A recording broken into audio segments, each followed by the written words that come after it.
Shalom, salam sejahtera bagi Bapak Ibu, Saudara-saudara, anak-anak yang dikasihi oleh Tuhan Yesus Kristus.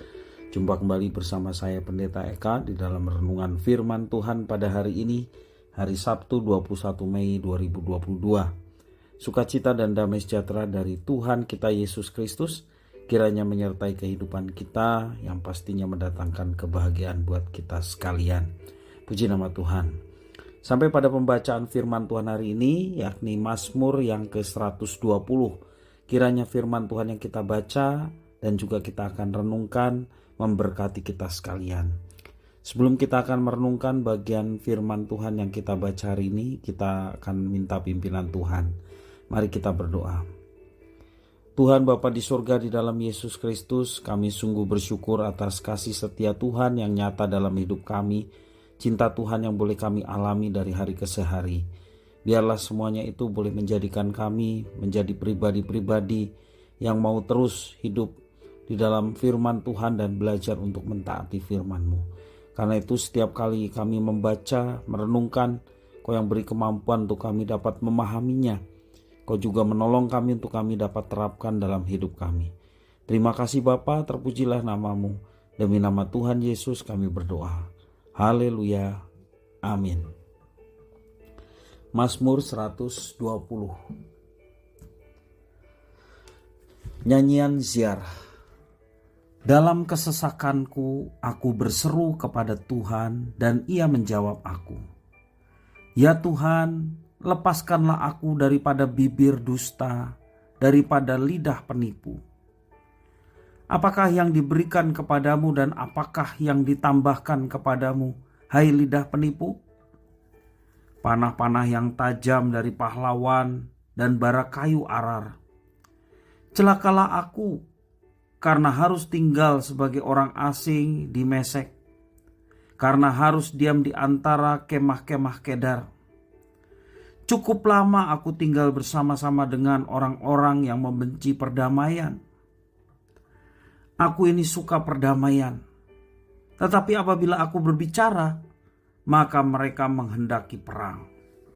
Bapak, Ibu, Saudara-saudara yang dikasihi oleh Tuhan Yesus Kristus, tidak ada seorang pun di dunia ini yang tahan terhadap yang namanya tekanan.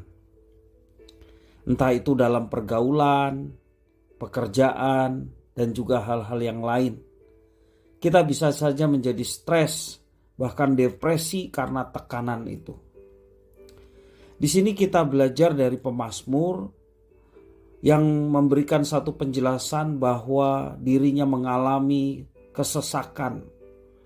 Ada dua hal kesesakan yang dinyatakan di dalam ayat yang kedua, yakni kesesakan karena bibir dusta dan juga lidah penipu.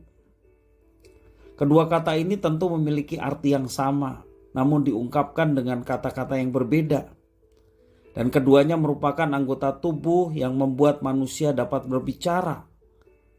Tetapi sayangnya keduanya dipakai untuk mengucapkan hal-hal yang jahat dan tidak membangun orang lain.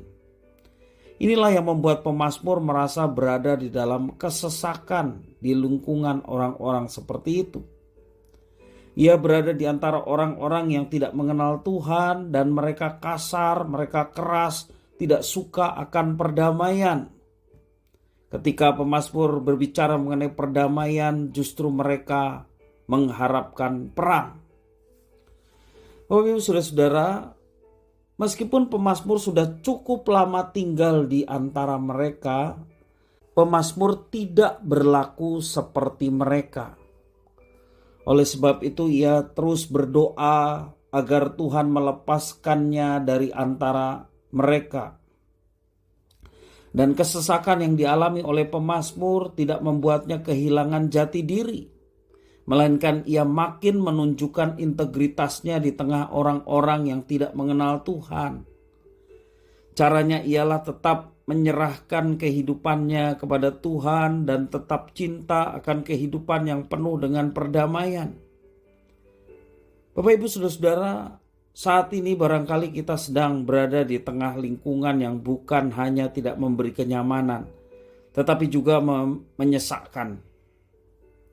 Mungkin itu di lingkungan tempat kita bekerja, mungkin dalam pergaulan di kampus, di sekolah, ya, dan juga pergaulan yang tidak sesuai dengan nilai dan ajaran-ajaran yang kita terima dari firman Tuhan. Bahkan bisa jadi lingkungan itu memaksa kita untuk berubah dan mengikuti gaya hidup dari lingkungan kita berada. Bapak Ibu Saudara-saudara yang dikasihi oleh Tuhan, belajar dari pemazmur. Biarlah kesesakan, ketidaknyamanan yang kita alami justru membuat kita makin berintegritas dan menunjukkan nilai-nilai serta ajaran Kristus yang ada di dalam diri kita. Percayalah Bapak Ibu Saudara-saudara, seperti firman katakan bahwa jerih lelahmu tidak menjadi sia-sia. Ketika kita bersekutu dengan Tuhan dan terus belajar mengikuti kehendak-Nya, belajar untuk terus memuji menyembah Tuhan sepanjang hidupnya, dan kita menunjukkan integritas sebagai penyembah-penyembah yang benar di dalam Yesus Kristus, kita tidak akan terpengaruh oleh lingkungan yang ada di sekitar kita. Bukan kita yang diubah oleh keadaan yang ada di sekitar kita, apalagi keadaan yang menekan, menyesakkan diri kita. Tetapi belajar dari pemazmur, kita tetap memiliki integritas dan menunjukkan nilai-nilai Kristus yang ada di dalam diri kita. Dan melalui kitalah yang nantinya tentu saja dengan pertolongan Tuhan yang dapat mengubahkan mereka yang ada di lingkungan sekitar kita. Agar supaya mereka boleh menjadi orang-orang yang juga berintegritas dan yang utama adalah sesuai dengan tujuan Tuhan, yakni memuliakan Tuhan. Tidak ada perkara yang mustahil bagi Tuhan.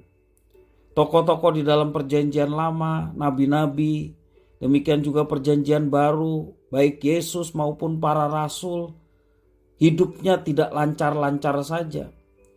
Bahkan sepanjang hidupnya, kalau kita melihat Tuhan Yesus ketika dia mulai melayani dan memberitakan Injil Kerajaan Allah, justru banyak sekali tekanan dan tantangan yang dihadapinya.